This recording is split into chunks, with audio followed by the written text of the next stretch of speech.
Olá e bom dia, aqui é a Carol. E essa semana é uma semana muito especial, uma semana de preparação. No sábado, dia 4, vai ter palestra de biomimética no Setor Criativo Sul, que vai ser um evento que está sendo promovido por várias cabeças aqui da cidade. E aí, para convidar vocês e para celebrar esse evento, eu resolvi abrir a câmera todo dia essa semana, então pela manhã ou pela tarde, depende da agenda e da loucura do dia. Eu vou abrir a câmera para falar um pouco sobre o biomimética e já fazer um esquenta para nossa fala lá no sábado, que vai ser às 9 da manhã, e você já está convidado para ir com a gente. E aí eu escolhi vários temas interessantes para abordar essa semana. Nada de abordagens muito técnicas, porque eu acho que essa parte técnica a gente encontra por aí em vídeos ou em sites, e até no próprio site do Biomimicry, que é o nome em inglês para biomimética. Então eu vou trazer um pouco sobre as experiências que eu tenho tido e sobre dúvidas também que as pessoas me mandam sobre a biomimética, questionamentos. É uma ciência muito nova, é uma abordagem muito nova, a biomimética, então é super normal que várias vezes a gente vá falar sobre esse tema e olha assim uma testa franzida, um bio quê, ou então uma gaguejadinha na hora de falar, né? Ou até chamar a biomimética de biomedicina ou biomédica, né? Que são abordagens que são totalmente distintas, totalmente diferentes. Então, para essa semana eu escolhi trazer um pouco dessas dúvidas que as pessoas têm sobre a biomimética e também esclarecer um pouco mais sobre o que é essa ciência, o que é essa abordagem, o que está acontecendo no mundo sobre isso, por que ela de repente virou uma ciência tão interessante, virou algo que está sendo usado por grandes empresas, é algo que está revolucionando sistemas, cadeias produtivas. O que aconteceu nesse meio tempo para ela virar o que está virando. Então, todos os dias eu vou estar com essa câmera aberta, falando sobre biomimética. Aproveite se você tiver uma dúvida, não é sempre que, quem sabe da minha rotina, sabe que aqui no Nous não tem tempo, enquanto a gente está aqui no escritório, a gente está trabalhando, a gente está fazendo 300 coisas ao mesmo tempo. É muito raro encontrar esse momento de ter uma janela para abrir, para falar exclusivamente da biomimética ou de qualquer ponto específico. Então, se você tem dúvidas, aproveite então para mandar ao longo dessa semana, que vai ser um bom momento a gente poder trocar essa figurinha e fazer um esquenta bem legal pro nosso evento de sábado. Sobre temas agora. Ao longo da semana eu pensei em trazer 3 abordagens sobre a biomimética. A primeira dela é a biomimética como filosofia, né, que ela é trazida lá no início dos estudos de biomimética. Se você fez um curso introdutório, que é promovido por qualquer especialista ou profissional de biomimética no Brasil, ou lá pelo Biomimicry Institute, você vai ver bastante dessa filosofia da biomimética, porque ela é tão importante. E ao longo da semana eu vou falar também sobre a biomimética como uma ciência, como que a biomimética está impactando o meio científico, como que você que está na academia, um estudante de graduação, de pós-graduação, um mestre, um doutor, um pesquisador, pode se aproveitar da biomimética como uma abordagem científica e o que ela está transformando dentro da ciência no mundo todo. E, por último, vou trazer também um pouco sobre a biomimética como método, que é a parte que todo mundo conhece da biomimética, que é aquela que pega um elemento da natureza, se inspira, entende como ele acontece e emula para o meio humano, né? Que é a parte dos cases, essa que a gente vê por aí, que é a parte que eu acho que é mais encantadora da biomimética e mais difícil de ser feita também. Vou mostrar um pouco isso e como que é difícil encontrar cases de biomimética no mercado e rolando, né? E isso é totalmente natural, né? Já que a gente está aí oficial dentro da ciência, da academia, né? A gente entrou em 2015, final de 2015, a primeira turma foi, na verdade, em 2016. E no mercado mesmo, com esse termo biomimética desde 2011, então, ciência muito recente, é tudo muito recente. Então, biomimética como filosofia.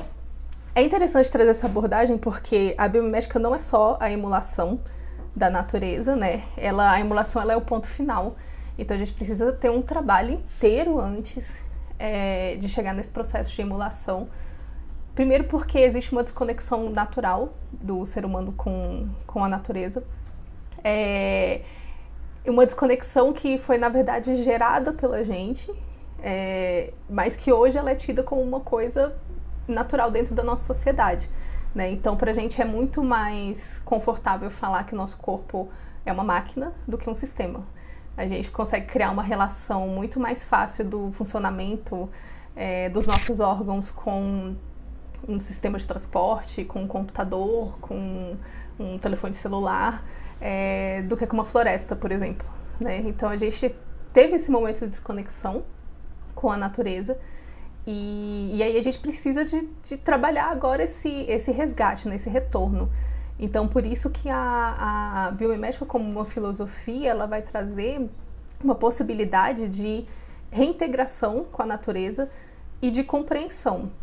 E aí eu gosto de trazer também muitos atores fora da biomimética, né? A biomimética, ela acabou ficando muito científica, né? Ela entrou dentro da academia, ficou muito científica. E nessa abordagem filosófica eles trazem a biomimética como ethos, né? Como uma espécie de um core, uma ética que você tem que ter para criar biomimética, para gerar a biomimética. Mas tem também vários autores que falam de maneira muito interessante sobre essa reconexão com a natureza. Um deles eu já falei umas 500 vezes em vários vídeos, é o Charlie Eisenstein, que ele coloca como uma das maneiras de gerar sustentabilidade e preservação ecológica mesmo da natureza, desenvolver uma conexão emocional, sentimental com a natureza, né? E aí ele fala disso como o amor. Desenvolver o amor à natureza é uma potência muito mais forte que qualquer técnica científica de preservação e conservadorismo, né? E aí ele fala que quando a gente desenvolve uma conexão emocional com as coisas, nesse caso com a natureza, a gente é capaz de fazer coisas além do nosso limite, de pensar e preservar. Ele cita um exemplo de um rio, né, que quando o rio ele é amado por uma cidade, as pessoas não pensam em degradá-lo, em deixá-lo sujo, mas eles querem manter aquilo para as próximas gerações e para o futuro, né? Então ele dá um exemplo muito legal de um rio, né? Quando as pessoas têm amor ao rio, a preservação ela acontece de maneira automática, né? E não o contrário, da gente preservar para desenvolver algum sentimento. Isso é muito, na visão dele, é algo que não funciona muito bem. Então, quando a gente está falando de biomimética como ethos, como uma filosofia, a gente está falando desse reconhecimento de que a gente consegue sim desenvolver um laço afetivo com a natureza, de que a natureza ela tem uma certa, a gente chama de sabedoria porque a gente desconhece todos os sistemas, todos os mecanismos, mas ela tem uma série de inteligências que a gente ainda apanha um bocado para desenvolver, e aí vem essa questão da identificação e do respeito à inteligência que existe dentro de um processo natural. E por ser inteligente e por ser respeitado, ele deve ser preservado e seguido adiante. E essa abordagem, essa reconexão, esse desenvolvimento de sentimentos, essa percepção de que a natureza ela é um sistema único, né, para a gente observar, que faz com que a gente comece primeiro mudar muito dos nossos hábitos de vida, que foi o que começou a acontecer comigo. Então várias coisas pararam de fazer sentido para mim dentro. O consumo foi a primeira delas. Então na natureza não existe ser vivo que maximize o consumo, né? E aí quando a gente vai para publicidade, para shoppings, a gente vê um incentivo à maximização de consumo, né? Então ter trazido essa filosofia para a minha vida fez com que eu começasse a reduzir consumo, pensar muito no que eu comia, pensar muito na minha relação com pessoas também, que faz parte desse sistema, que é tão fundamental quanto. E tudo isso começa a virar uma espécie de um core, alguma coisa que você tem interno e que você vai expressar fora, né? Que é a camada mais natural que a gente tem que trazer para nossa vida, né? Expressar fora só o que a gente tem dentro. E aí entra a biomimética como uma filosofia. Amanhã eu vou continuar falando sobre ela, que aqui a gente já vai cortar o tempo, são só 10 minutos no IGTV, então amanhã eu continuo falando da biomimética como filosofia, e você está convidado ou convidada para estar comigo essa semana, falando de biomimética, perguntando de biomimética, mandando suas dúvidas e participando com a gente no Setor Criativo Sul, que vai ser no sábado, às 9 da manhã, no Museu dos Correios. Então, um beijão. Até lá, gente.